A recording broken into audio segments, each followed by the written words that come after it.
फाल्गुन अमावस्या की व्रत कथा। माना जाता है कि जो व्यक्ति फाल्गुन अमावस्या के दिन व्रत रखता है उसके जीवन में कोई समस्या नहीं आती है और सुख समृद्धि में वृद्धि होती है। इस दिन पितरों का पूजन करने का भी विधान है। अमावस्या पर पितरों का पूजन करने से उनका आशीर्वाद मिलता है और उनकी आत्मा को शांति मिलती है। मान्यताओं के अनुसार आज के दिन गंगा में डुबकी लगाने और दान करने से कई गुना पुण्य फल की प्राप्ति होती है। एक दिन ब्राह्मण परिवार था जिसमें पति पत्नी और उनकी एक छोटी पुत्री थी। उनका जीवन सामान्य चल रहा था। वर्ष बीतते गए और पुत्री भी धीरे धीरे बड़ी होने लगी। बढ़ती आयु के साथ उसमें स्त्रियों के गुण का भी विकास होने लगा था। वह अत्यंत ही सुंदर, सुशील और सर्वगुण संपन्न थी, लेकिन गरीब होने के कारण उसका विवाह नहीं हो पा रहा था। एक दिन उस ब्राह्मण के घर एक साधु महाराज पधारे। ब्राह्मण पुत्री की सेवा से साधु महाराज का मन बहुत प्रसन्न हुआ और उन्होंने कन्या को लंबी उम्र का आशीर्वाद तो दिया, लेकिन यह भी बताया कि उसके हथेली में विधवा योग है। इस बात से चिंतित होकर ब्राह्मण परिवार ने साधु से उपाय पूछा। तब साधु ने कुछ देर विचार करने के पश्चात अपने ध्यान के आधार पर बताया कि कुछ दूरी पर एक गांव में सोना नाम की धोबन जाति की एक महिला अपने बेटे और बहू के साथ रहती है, जो बहुत ही संस्कारों से संपन्न तथा पति परायण और निष्ठावान है। यदि यह कन्या उसकी सेवा करे और इसके विवाह में वह महिला अपनी मांग का सिंदूर लगा दे तो इस कन्या का विधवा योग मिट सकता है। साधु ने यह भी कहा कि वह महिला कहीं आती जाती नहीं। यह बात सुनकर ब्राह्मणी ने अपनी बेटी से धोबिन की सेवा करने की बात कही। अगले दिन कन्या प्रातःकाल उठकर सोना धोबिन के घर चली गई और फिर प्रतिदिन वह धोबिन के घर की साफ सफाई और अन्य सारे कार्य कर अपने घर वापस आ जाती थी। एक दिन सोना धोबिन अपने बहू से पूछती है कि तुम तो सवेरे उठकर सारे काम कर लेती हो और पता भी नहीं चलता। तब बहू ने कहा, माँ जी, मैंने तो सोचा कि आप ही प्रातः उठकर सारे काम खुद ही खत्म कर लेती हैं। मैं तो देर से उठती हूँ। इसके बाद दोनों सास बहू निगरानी करने लगी कि कौन है जो सवेरे ही घर का सारा काम करके चला जाता है। कई दिनों बाद धोबिन ने देखा कि एक कन्या प्रातः घर में आती है और सारे काम करने के बाद चली जाती है। जब वह जाने लगती तो सोना धोबिन उसके पैरों में गिर पड़ी और पूछने लगी कि वह कौन है जो इस प्रकार छुपकर उसके घर में काम करती है। तब कन्या ने साधु द्वारा कही गई सारी बात बताई। सोना धोबिन पति परायण थी, उसमें तेज था, इसलिए वह इस बात के लिए मान गई।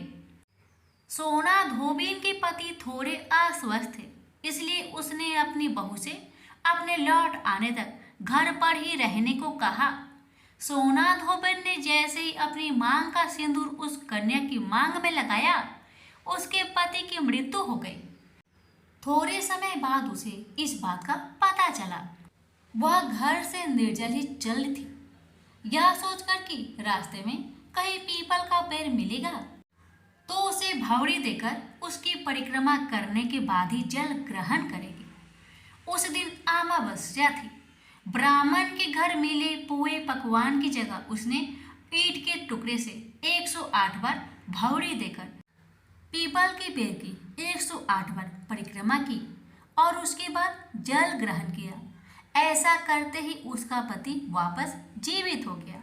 इसलिए माना जाता है कि इस दिन व्रत और आदि करने से पुण्य फल की प्राप्ति होती है। तुलसी से जुड़ी एक कथा बहुत प्रचलित है। श्रीमद् देवी भागवत पुराण में इनके अवतरण की दिव्य लीला कथा भी बनाई गई है। एक बार शिव ने अपने तेज को समुद्र में फेंक दिया था। उससे एक महातेजस्वी बालक ने जन्म लिया। यह बालक आगे चलकर जालंधर के नाम से पराक्रमी दैत्य राजा बना। इसकी राजधानी का नाम जालंधर नगरी था। दैत्यराज कालनेमी की कन्या वृंदा का विवाह जालंधर से हुआ। जालंधर महाराक्षस था। अपनी सत्ता के मद में चूर उसने माता लक्ष्मी की पाने की कामना से युद्ध किया, परंतु समुद्र से ही उत्पन्न होने के कारण माता लक्ष्मी ने उसे अपने भाई के रूप में स्वीकार किया। वहां से पराजित होकर वह देवी पार्वती को पाने की लालसा से कैलाश पर्वत पर गया। भगवान देवाधिदेव शिव का ही रूप धरकर माता पार्वती के समीप गया, परंतु माँ ने अपने योग बल से उसे तुरंत पहचान लिया तथा वहां से अंतर्ध्यान हो गई। देवी पार्वती ने क्रोध होकर सारा वृत्तांत भगवान विष्णु को सुनाया। जालंधर की पत्नी वृंदा अत्यंत पतिव्रता स्त्री थी। उसी के पतिव्रत धर्म की शक्ति से जालंधर न तो मारा जाता था और न ही पराजित होता था। इसलिए जालंधर का नाश करने के लिए वृंदा के पतिव्रत धर्म को भंग करना बहुत जरूरी था। इसी कारण भगवान विष्णु ऋषि का भेष धारण करके वन में जा पहुंचे, जहां वृंदा अकेली भ्रमण कर रही थी। भगवान के साथ दो मायावी राक्षस भी थे, जिन्हें देखकर वृंदा भयभीत हो गई। ऋषि ने वृंदा के सामने पल में दोनों को भस्म कर दिया। उनकी शक्ति देखकर वृंदा ने कैलाश पर्वत पर महादेव के साथ युद्ध कर रहे अपने पति जालंधर के बारे में पूछा। ऋषि ने अपने माया जाल से दो बानर प्रकट किए। एक बानर के हाथ में जालंधर का सिर था तथा दूसरे के हाथ में धड़। अपने पति की यह दशा देखकर वृंदा मूर्छित होकर गिर पड़ी। होश में आने पर उन्होंने ऋषि रूपी भगवान से विनती की कि वह उसके पति को जीवित करे। भगवान ने अपनी माया से पुनः जालंधर का सिर धड़ से जोड़ दिया, परंतु स्वयं भी वह उसी शरीर में प्रवेश कर गए। वृंदा को इस छल का जरा भी आभास न हुआ। जालंधर बने भगवान के साथ वृंदा पतिव्रता का व्यवहार करने लगी, जिससे उसका अस्तित्व भंग हो गया। ऐसा होते ही वृंदा का पति जालंधर युद्ध में हार गया। इसी सारी लीला का जब वृंदा को पता चला तो उसने क्रोध होकर भगवान विष्णु को शीला होने का श्राप दे दिया तथा स्वयं सती हो गई। जहाँ वृंदा भस्म हुई वहां तुलसी का पौधा उगा। भगवान विष्णु ने वृंदा से कहा, हे वृंदा, तुम अपने अस्तित्व के कारण मुझे लक्ष्मी से भी अधिक प्रिय हो गई हो। अब तुम तुलसी के रूप में सदा मेरे साथ रहोगी। जो मनुष्य भी मेरे शालिग्राम रूप के साथ तुलसी का विवाह करेगा उसे इस लोक और परलोक में विपुल यश प्राप्त होगा। जिस घर में तुलसी होती है वहां यम के दूत भी असमय नहीं जा सकते। गंगा व नर्मदा के जल में स्नान तथा तुलसी का पूजन बराबर माना जाता है। चाहे मनुष्य कितना भी पापी क्यों न हो, मृत्यु के समय जिसके प्राण मंजरी रहित तुलसी और गंगा जल मुख में रखकर निकल जाते हैं, वह पापों से मुक्त होकर बैकुंठ धाम को प्राप्त होता है। जो मनुष्य तुलसी व आंवलों की छाया में अपने पितरों का श्राद्ध करता है, उसके पितर मोक्ष को प्राप्त हो जाते हैं। उसी दैत्य जालंधर की यह भूमि जालंधर नाम से विख्यात है। सती वृंदा का मंदिर मोहल्ला कोट किशनचंद में स्थित है। कहते हैं इस स्थान पर एक प्राचीन गुफा थी जो सीधी हरिद्वार तक जाती थी।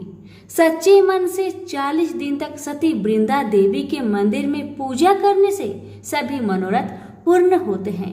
तो प्रेम से बोलिए तुलसी मैया की जय। एक बार देवी सत्यभामा ने देवी रुक्मणी से पूछा कि दीदी, क्या आपको मालूम है कि श्री कृष्ण जी बार बार द्रौपदी से मिलने क्यों जाते हैं? कोई अपनी बहन के घर बार बार मिलने थोड़ी ना जाता है। मुझे तो लगता है कि कुछ गड़बड़ है।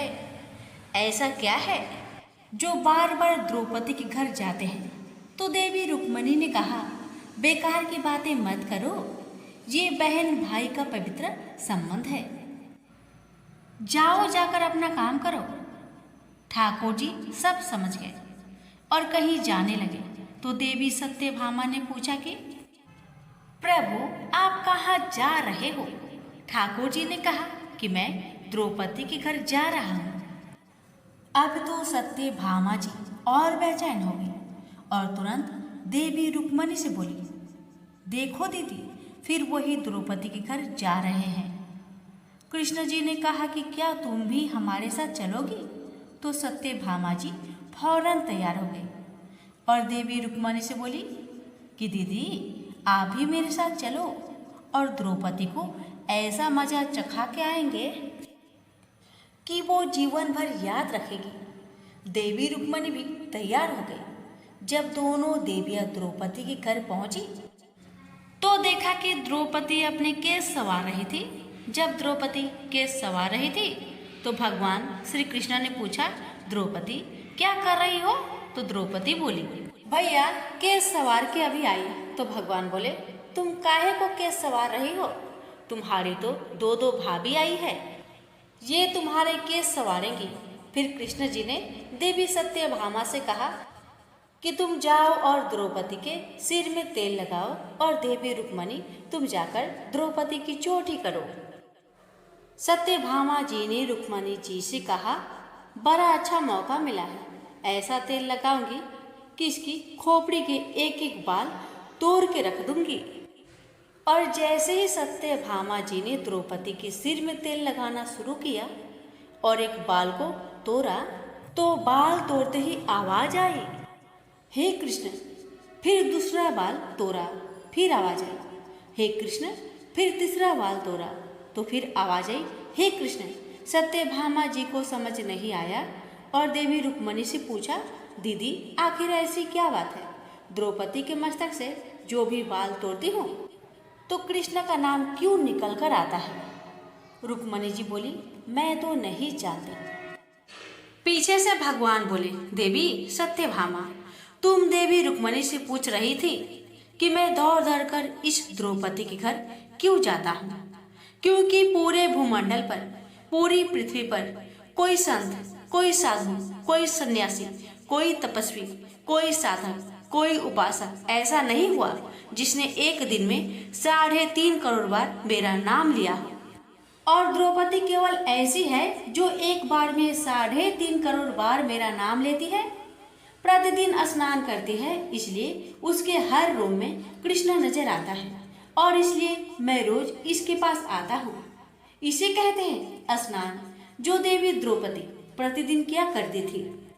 हम जो हर रोज साबुन, शैम्पू और तेल लगाकर अपने तन को स्वच्छ कर लिया, इसको केवल नहाना कहा गया है। स्नान का मतलब यह है, हमारे शरीर में 3.5 करोड़ रोम क्षेत्र है। जब नारायण से पूछा गया ये 3.5 करोड़ रोम क्षेत्र कर्मों के दिए गए हैं, तो नारायण ने कहा, जब मनुष्य 3.5 करोड़ बार भगवान का नाम ले लेता है तब जीवन में एक बार उसका स्नान हो पाता है। इसको कहते हैं स्नान। श्री कृष्ण का नाम तब तक जपते रहिए जब तक 3.5 करोड़ बार भगवान का नाम ना जप ले। जय जय श्री राधे कृष्ण जी। एक बुढ़िया माई थी, मिट्टी के गणेश जी की पूजा करती थी। रोज बनाए रोज गल जाए। एक सेठ का मकान बन रहा था। वो बोली, पत्थर का गणेश बना दो। मिस्त्री बोले, जितने हम तेरा पत्थर का गणेश करेंगे उतने में अपनी दीवार ना चिनेंगे। बुढ़िया बोली, राम करे तुम्हारी दीवार टेढ़ी हो जाए। अब उनकी दीवार टेढ़ी हो गई। वो चीने और ढा देवे, चीने और ढा देवे। इस तरह करते करते शाम हो गई। शाम को सेठ आया। उसने कहा, आज कुछ भी काम नहीं किया। वो कहने लगे, एक बुढ़िया आई थी, वो कह रही थी मेरा पत्थर का गणेश गर दो। हमने नहीं गरा तो उसने कहा तुम्हारी दीवार टेढ़ी हो जाए। तब से दीवार सीधी नहीं बन रही है। बनाते हैं और ढा देते हैं। सेठ ने बुढ़िया को बुलवाई।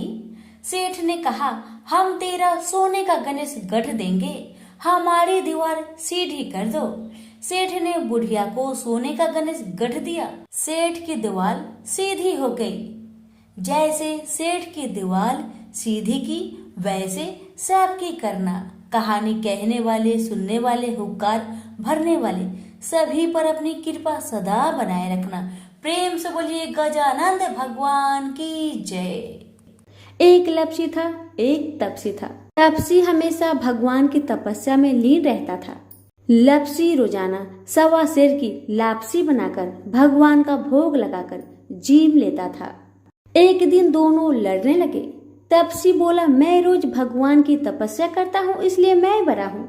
लपसी बोला, मैं रोज भगवान को सवा सेर लापसी का भोग लगाता हूँ इसलिए मैं बड़ा हूँ। नारद जी वहां से गुजर रहे थे। दोनों को लड़ता देखकर उनसे पूछा कि तुम क्यों लड़ रहे हो। तपसी ने खुद के बड़ा होने का कारण बताया और लपसी ने अपना कारण बताया। नारद जी बोले, तुम्हारा फैसला मैं कर दूंगा। दूसरे दिन लपसी और तपसी नहाकर अपनी रोज की भक्ति करने आए तो नारद जी ने छुपकर 1.25 करोड़ की एक एक अंगूठी दोनों के आगे रख दिए। तपसी की नजर जब अंगूठी पर पड़ी तो उसने चुपचाप अंगूठी उठाकर अपने नीचे दबा लिया। तपसी की नजर अंगूठी पर पड़ी लेकिन उसने ध्यान नहीं दिया। भगवान को भोग लगाकर लपसी खाने लगा। नारद जी सामने आए तो दोनों से पूछा कि कौन बड़ा है। तो नारद जी ने तपसी से खड़ा होने को कहा। वो खड़ा हुआ तो उसके नीचे दबी अंगूठी दिखाई पड़ी। नारद जी ने तपसी से कहा, तपस्या करने के बाद भी तुम्हारी चोरी करने की आदत नहीं गई, इसलिए लपसी बड़ा है और तुम्हें तुम्हारी तपस्या का कोई भी फल नहीं मिलेगा। तपसी शर्मिंदा होकर माफी मांगने लगा। उसने नारद जी से पूछा, मुझे मेरी तपस्या का फल कैसे मिलेगा। नारद जी ने कहा, यदि कोई गाय और कुत्ते की रोटी नहीं बनाएगा तो फल तुझे मिलेगा। यदि कोई ब्राह्मण को भोजन करवाकर दक्षिणा नहीं देगा तो वह फल तुझे मिलेगा। यदि कोई साड़ी के साथ ब्लाउज नहीं देगा तो फल तुझे मिलेगा। यदि कोई दिए से दिया जलाएगा तो फल तुझे मिलेगा। यदि कोई सारी कहानी सुने लेकिन तुम्हारी कहानी नहीं सुने तो फल तुझे मिलेगा। उसी दिन से हर व्रत कथा कहानी के साथ लपसी तपसी की कहानी भी सुनी और कही जाती है। प्रेम से बोलिए लक्ष्मी नारायण की जय।